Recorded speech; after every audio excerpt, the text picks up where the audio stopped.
Hey everybody, this is Perch, and I thought I'd get you ready for the big event that Marvel has coming up. This is their big giant crossover event featuring one of the biggest and best villains the company has. That's Doctor Doom, who during a blood rain, few blood time vampire blood thing, the Jed McKay thing last summer.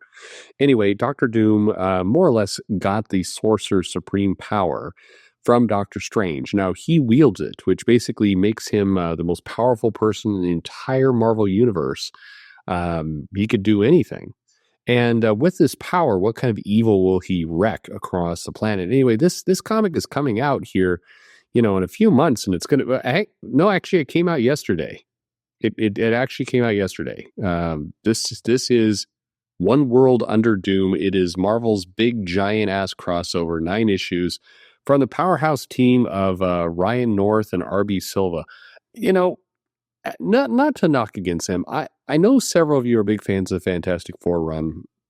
I'm not loving it as much as some of you, but still, it's solid reading. I give it credit for that. RB Silva is a great artist who's done some big things, but it is kind of telling that we're at this stage where Marvel's got a giant event.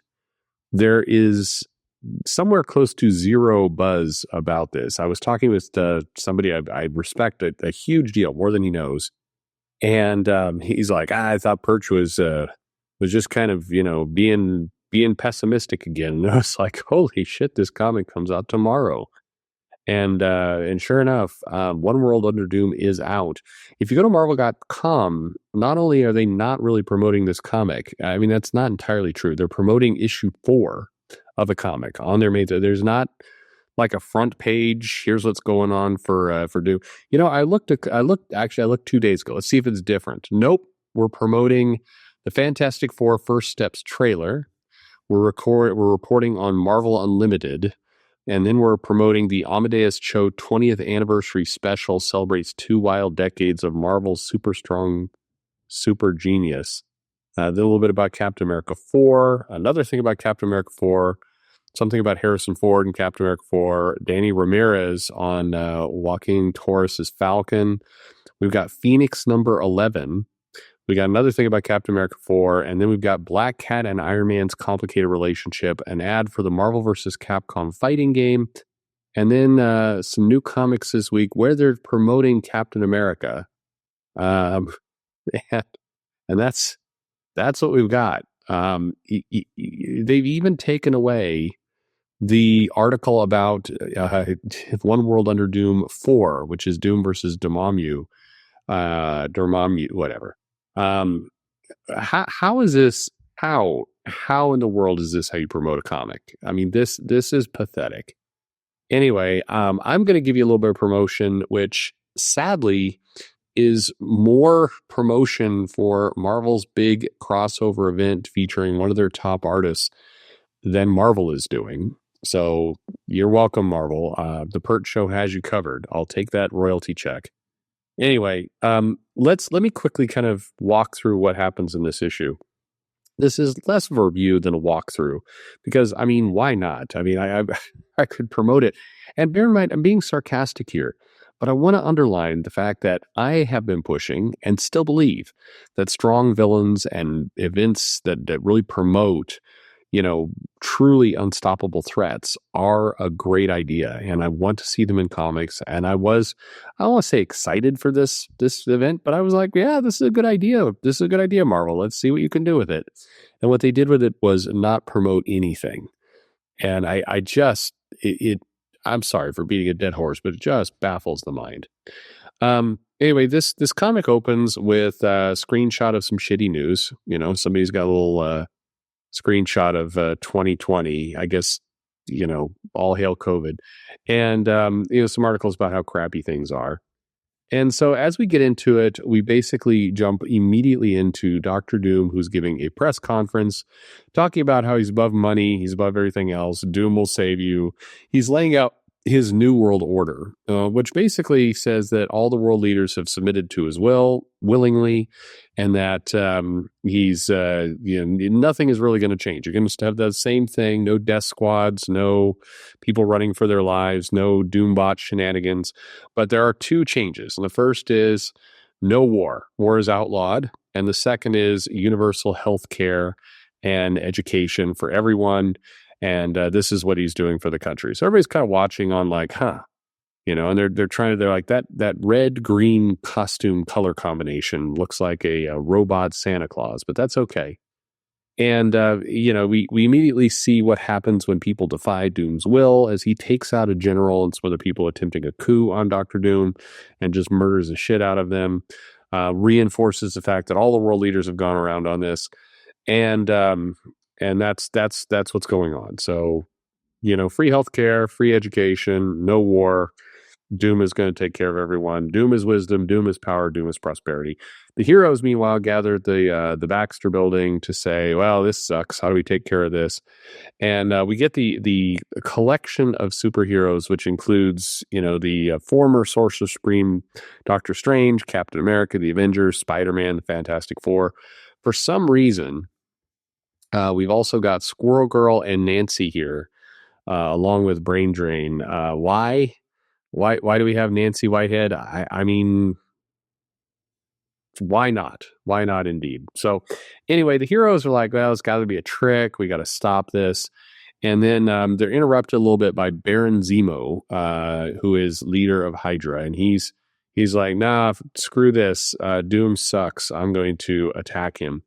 This leads our superheroes to talk a little bit about how much they hate Nazis more than evil dictator tyrants in Doom. And at this point, you're reading this going, I don't know. The Marvel Universe has fought, horrible black goo monsters in Null. They fought dinosaurs. They fought, the mutant killers. They fought all this other stuff. And so a couple panels talking about but Nazis are the absolute worst. It feels more like you're playing for the 20 people on Twitter who still are really hung up about this. I mean, yeah, Nazis are bad, but again, this is a world filled with kind of genocidal maniacs who are not Nazis, who are better, I guess. Anyway, the heroes decide what we're going to do is fly over to Lavernia, and we're going to have a little chat with Doom and stop all this in an invisible jet, because Invisible Woman's kind of flexing and showing that she can make a jet invisible, and that's how they're going to get over there. I mean, they do know magic. And I believe Doctor Strange has teleportation abilities, even if he's not the Sorcerer Supreme. But whatever, they can't get over there magically. He's got shields, so they're gonna fly this jet over there. They could teleport close to it and then deal with it. It doesn't matter. This allows us to have several pages of Spider-Man and Johnny Storm talking about BO and being invisible. Anyway, they arrive there. Just to learn that Baron Zemo has said, I take it back. Doom's awesome, and we're going to take the entire army of Hydra, and they're going to build schools and hospitals. So that's what's going to happen. And the heroes are like perplexed by this. So, naturally, they say, let's get over there and beat the shit out of Hydra. So they do this, and sure enough, it allows our heroes to beat up some Nazis. So again, why not? More Nazis are bad, and again, Nazis are bad. But I mean, at this point, you're dealing with like Doom taking over the planet and everything else, and it just feels slightly silly on some level to break in the action for this. But anyway, they find Baron Zemo. Captain America tricks him with a little date trivia, and then knocks his head off. And sure enough, it's a robot. And they're like, oh, this sucks. It's a robot, and we've been played. Captain Marvel again goes into the they learn that Doom basically executed the real Baron Zemo and replaced him with the Doom bot. And Captain Marvel's like, who gives a shit? It's a dead Nazi. And it's real hero stuff. I find myself in this weird position where as you're reading this, you start to feel like you need to defend Nazis from the heroes, which is definitely not the vibe you want to get into. But it's just, I don't know. It's just odd. So, the Iron Man basically says, "Hey, Doom lied to you. He killed off Zemo and replaced him with a robot, and this shows he's full of shit." Doom then takes the airway. This is a basically battle of podcasts.